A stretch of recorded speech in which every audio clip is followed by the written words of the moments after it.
You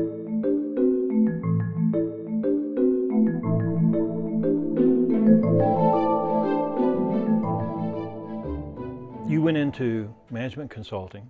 You got into work with the best companies in the world, best CEOs. You came across this Adler thing. You figured out how to apply that. Tell me a little bit about the background of how you got here and along the way. I was originally planning to be a Presbyterian minister. I was going to college and then I was going to go to seminary. Well, that makes me sound like a pretty serious, pious guy, you know, and a serious student and all that. Well, the truth of the matter was, I was not a good student. I graduated in the lower third of my high school class. I was admitted to college on probation. What were you studying? I was studying sociology then. I mean, I declared that as my major, but you know, early in school, you're usually taking a bunch of other courses and really hadn't got that far along. But it wasn't until I got into my senior year. I did make it to my senior year, despite the fact that I think in all of college I only got 3 A's, but it was that third A I got in my senior year where I was exposed to this nationally known professor had just come to the school. And he was a very colorful guy. His name's Clyde Vedder. And there's a lot we could talk about him. He's a very colorful man, had a terrific presence, had a great sense of humor. But he was teaching this course in sociological theory. And so here I'd been sort of floundering through college, being a poor student there too, just as I was in high school. But this guy sounded different to me. And we had this small course in the sense that not many people signed up for it. You had to be a senior. It was a senior seminar thing. It was sociological theory. And he started right off class saying, I want you to understand that true of all colleges, students are expendable, so it's up to you how you're going to spend your time here and what you're going to accomplish. And he said, I'm not going to teach this course. You people are going to teach the course.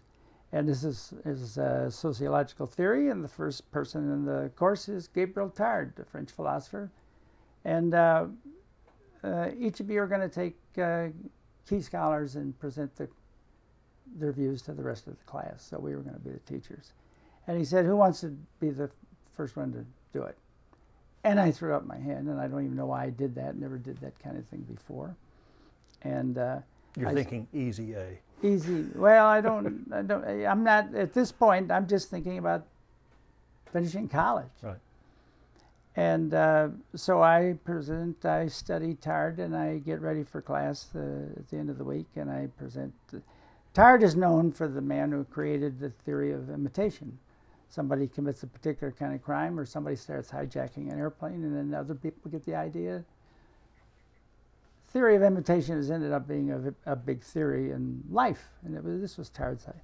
Anyway, I presented Tarde, and he said to me and to the rest of the class, that was a brilliant presentation, and the way you had us learn about him and so on. Well, no professor had ever spoken like that.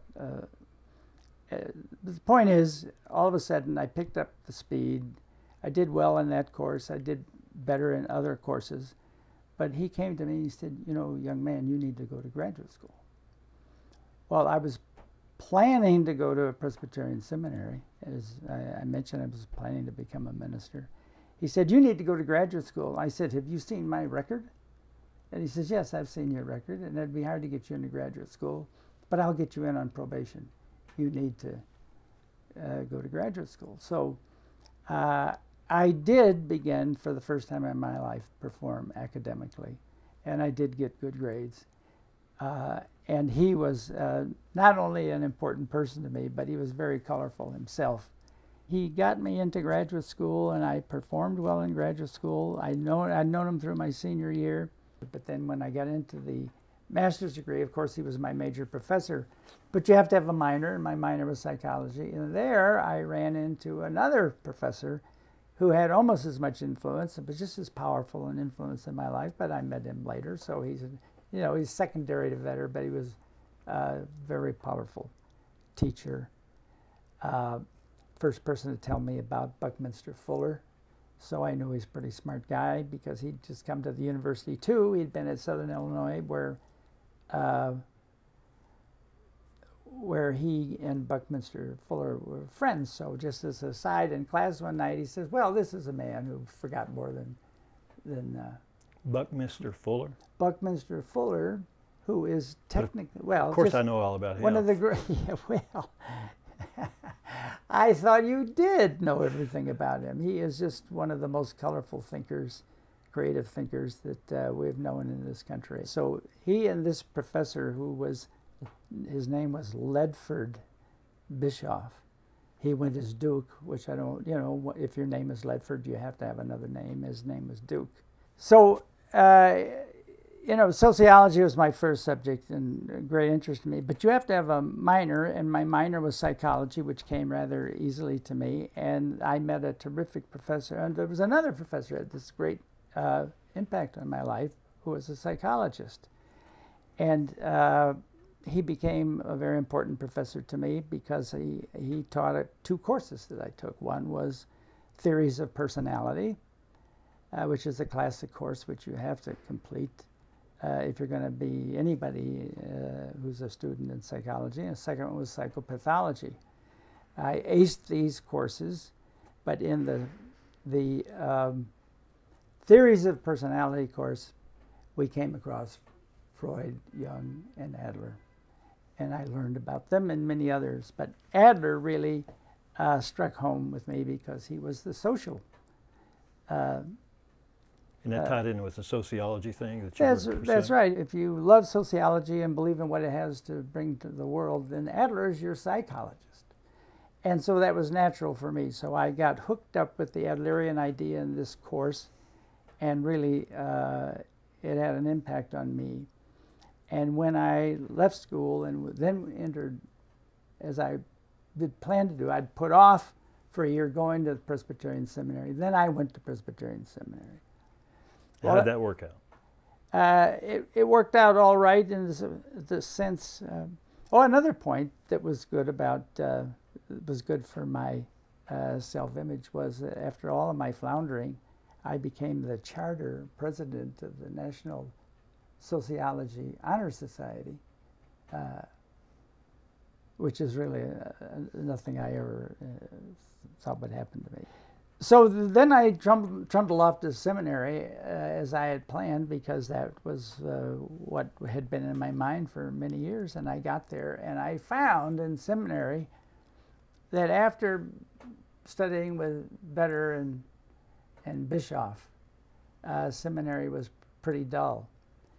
So, but I stayed with it, and about halfway through, I got a call from the chairman of the Department of Sociology and Anthropology at Wheaton College, and he wanted me to come and teach. How he really knew about me, I don't know, but just out of the blue. Out of the blue. As you're having second thoughts about the seminary. I'm having second thoughts about the seminary, and we talked, and I agreed to come out there and teach for a semester. And that semester stretched into 3 years. I found out that I really loved teaching. And what were you teaching? I was teaching sociology, but I taught all of the... he asked me to come out there to teach because he was the department chairman. He was teaching the senior level courses. He was recruited by the Kennedy Commission of Crime and Delinquency to come and do a study in West Virginia. And he asked me to come and teach his courses. That has to do with what, the study he was working on? The study was he was interested in crime and delinquency. My professor in graduate school, Clyde Vedder's field, was criminology. So I had some exposure there, and he knew about it or had learned about it, and he invited me to come out and teach, and I taught for a semester, and that went very well. I enjoyed teaching. The students liked me, I guess. My courses were full. It was a very stimulating time for me. So I ended up doing that for 3 years. Now, were the courses you were teaching, were they criminology? I mean, did it have anything to do with what he was doing? I taught criminology. I taught social disorganization. I taught... this is really preparing you for business very well. Yeah, it really is doing that. It's getting me ready for business. Well, the truth of the matter is, it's a great preparation for business because it's all about behavior. psychology and sociology are the critical studies in human behavior. So the real change that took place for me was during the teaching. In the teaching was that, you know, every teacher has a carrel that he works in. Every teacher has an office that he works in, and he usually doubles up with another faculty member where you can see students when they kind of want to come to visit with you. And so you end up getting to know your office mate. Well, I had an office mate by the name of Frank Capel, who was had been a very successful entrepreneur and had started many small businesses, had become very wealthy. He was a very successful entrepreneur, very creative guy, had made a lot of money, and decided that he wanted to teach. And so he sold most of his businesses. He went to the University of Chicago and got a master's degree in business, and came to this school, Wheaton College, where I taught, and we shared an office together. So this went on. So we had many good discussions, as professors do, when they're not in class and they're not dealing with students and they're in that room together. And we began to have lots of discussions, and I learned about his career in business and the businesses that he ran and built. And up until now, you had not had really exposure to business. No, I grew up in a blue-collar family. Neither of my parents had gone beyond third grade. I really had no exposure to business. I did grow up in a community where there were lots of entrepreneurial small businesses that were run by members of the community, my friends' parents, and so on.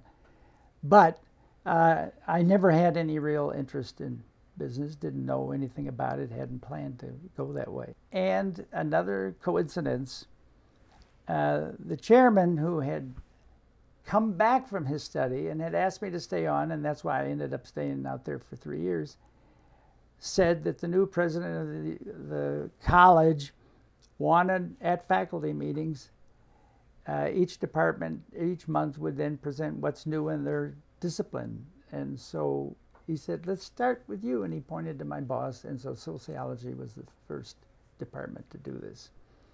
And he said, okay, he talked to him, who's going to do marriage in the family, and who's going to do criminology, and who's going to, I'll take criminology, he says, and who's going to take, I said, I'll take industrial sociology, because I've been reading Peter Drucker's books.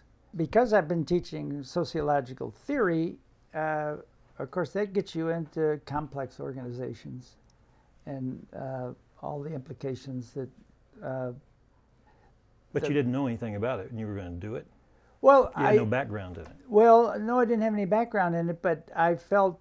did you read stuff, and what did you learn? No, where I really got started was reading Peter Drucker, because he had some nice titles of his book that appealed to me, and my association with Frank Capel, who's this former very successful entrepreneur, is teaching the business courses. I began to learn a little bit more about business, and I ask him some questions about stocks, and I ask him about business. He answers my questions. He asks me. We end up talking about things. We end up talking about investments. We end up talking about what are successful companies. Anyway, whole new world. This world goes on for another year and a half, and he and I get to be very close friends. And I explained the kinds of things that I'm dealing with and teaching and so on. And but this time, your track for career is being a college professor. It's being a college professor. I think that's probably where I'm going to go. The ministry is behind me, and now, yes, I'll go for a PhD probably in sociology and end up teaching in college somewhere. And this business stuff is kind of interesting and new. Fascinating to me. What happened at that faculty meeting when the president of the college, when he had asked us to make these presentations, my presentation on management and sociology, he found fascinating and impressive. And he thought that was good because I might make a better faculty member sometime in the future, but I myself was beginning to move over in this direction of course, getting on and having to go back to school and get a PhD. But you continue to drift along in these odd ways into into graduate school. Now you're teaching. You've found kind of this business thing over here. What's going to happen next? I mean, what is that? You continue on in school, or what? No, I didn't continue on to school because as the more time I spent with Frank Capel, the more I learned that this is something I might have a contribution to make, where I might have the kind of theory I've learned, the kind of, you see, when I was in seminary, I learned that there was an Adler Institute in Chicago. And so in addition to seminary, I doubled up and I started taking some courses at the Alfred Adler Institute of Chicago. And I liked Adler, of course, because he was a social theorist in psychology. So I began to take these courses with wonderful faculty who are having practices in their own world. At the Adler Institute. Yes, and the founder of it, of course, was Adler's actual protege in Austria. So this is blood to blood. I mean, the man had real contact with the person who had started it all.